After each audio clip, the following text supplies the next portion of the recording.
Also included in tonight's mission is Israel's first lunar lander for Space IL and Israel Aerospace Industries.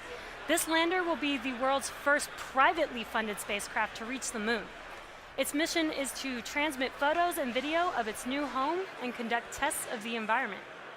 An interesting fact about this lander is that it will be using its own power to travel to the moon, which will take nearly 2 months.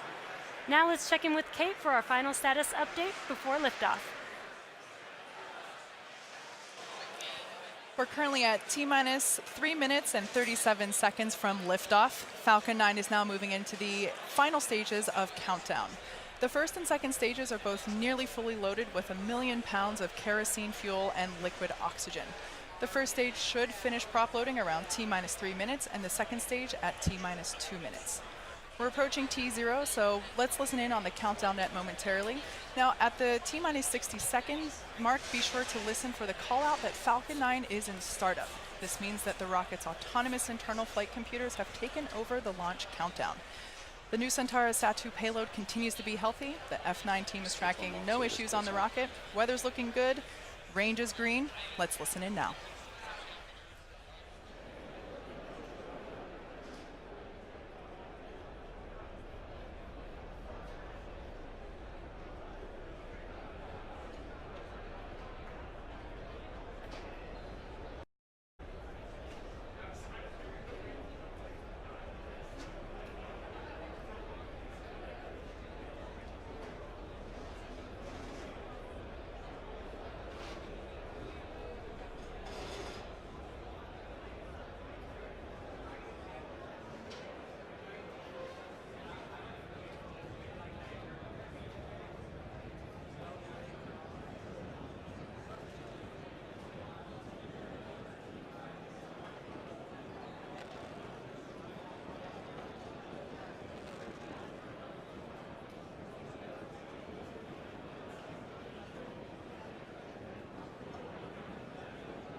Stage 2 launch load is closed down.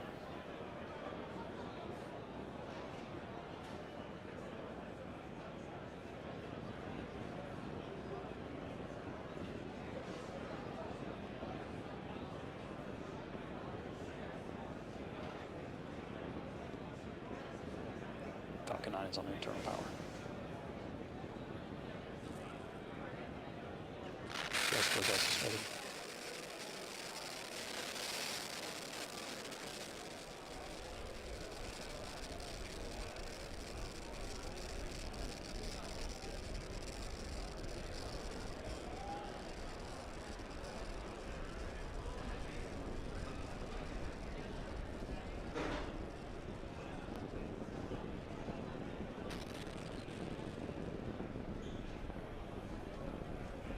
Falcon 9 is in startup.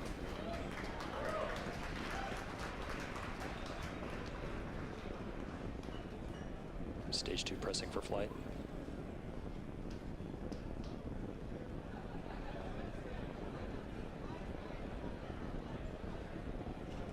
Go for launch.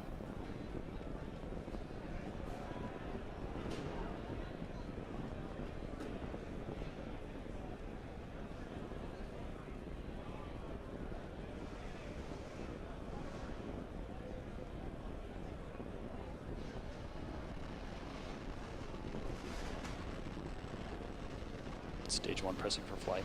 T-minus 15 seconds. 10, 9, 8, 7, 6, 5, 4, 3, 2, 1, 0. Ignition.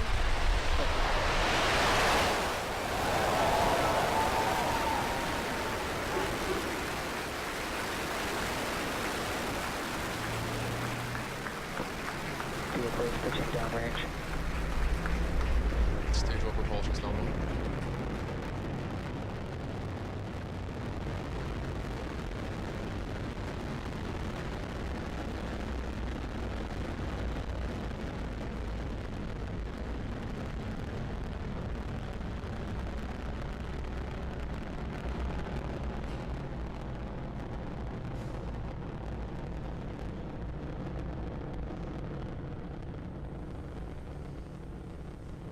flight telemetry and nominal. So at T plus 47 seconds into flight, everything is looking nominal.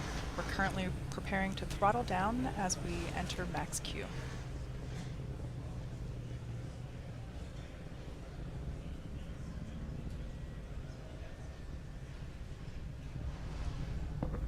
Vehicle supersonic.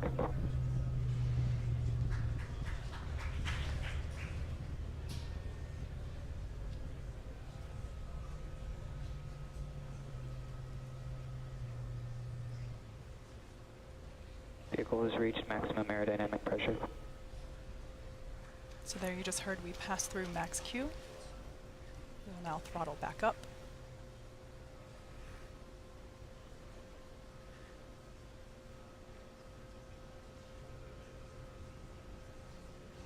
MVAC engine chill.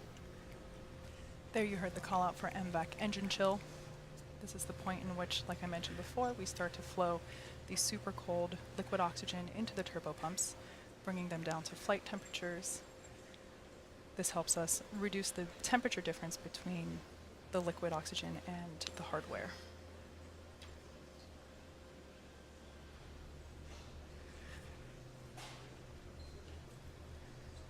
Everything looking good with stage 1 trajectory.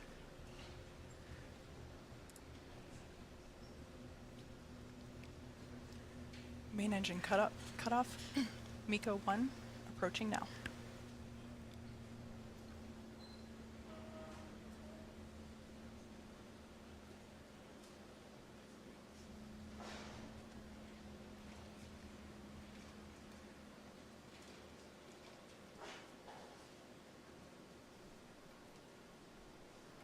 Eco.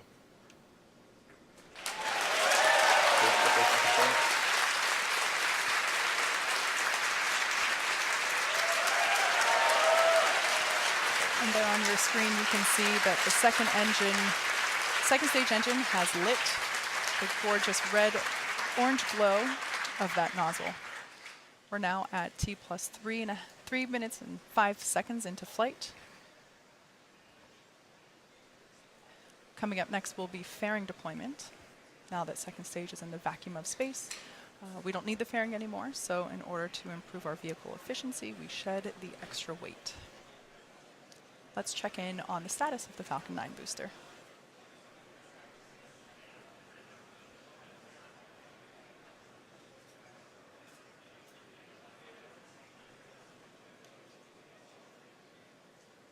Bearing separation confirmed. And there you can see on your screen deployment of fairing.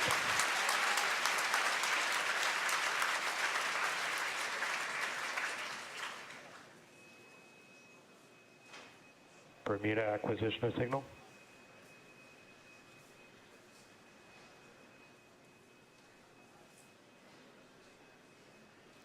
While Stage 2 is doing its job, Stage 1 will be coming back home to Earth, and it will also execute 2 burns, the first of which is the entry burn.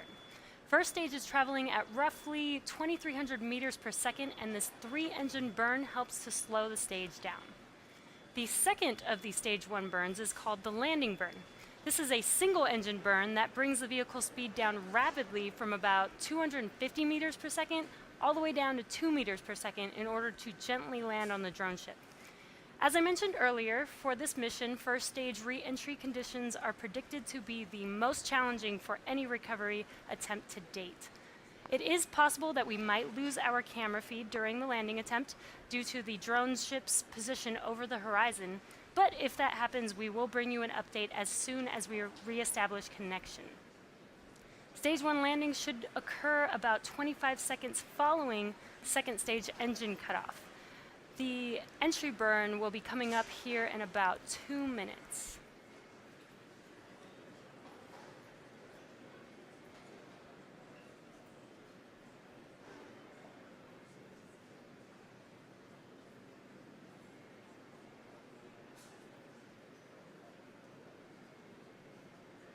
It is T plus 5 minutes and 27 seconds, and we're just under a minute until the entry burn begins. Stage 2 on nominal trajectory.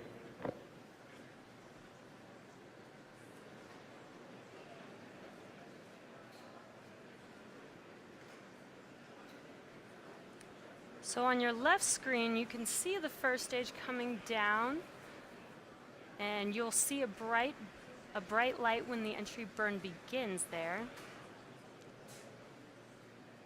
We're just about 25 seconds away from entry burn. And you can also see on your right screen the second stage.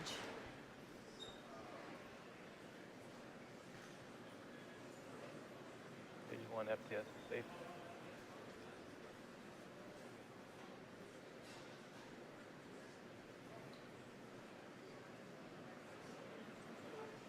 Stage 1 entry startup. And their entry burn has begun. This should last about 18 seconds.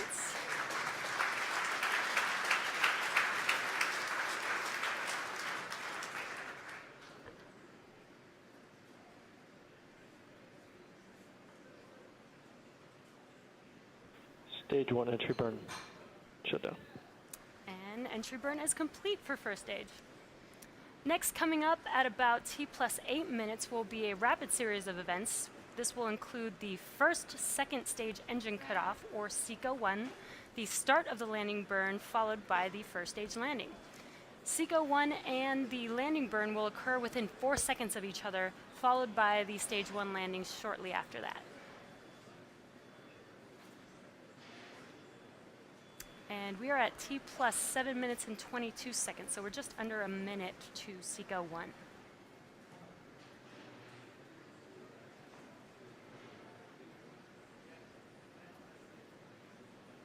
Terminal guidance.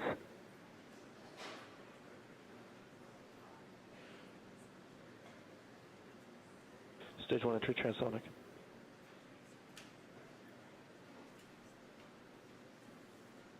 And that second stage engine is glowing bright there. When SECO-1 starts, that engine will turn off. Stage 2 FTS is safe.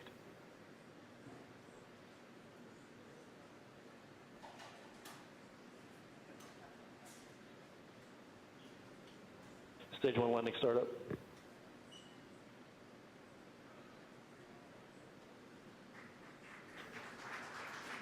And we have SECO-1. Okay, shut down.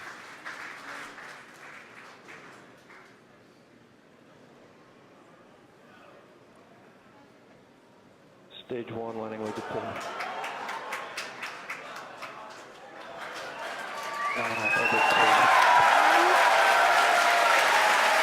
sounds like, there you go on your screen, we do have a successful first stage landing despite the challenging conditions there. And we also got confirmation of stage 2 in good orbit. Now we are about to enter the coast phase, so we are going to take a quick break, but we will be leaving you with an animation that shows you where we are in the coast phase. We will be back at about T+26 minutes for second stage relight and the first deployment.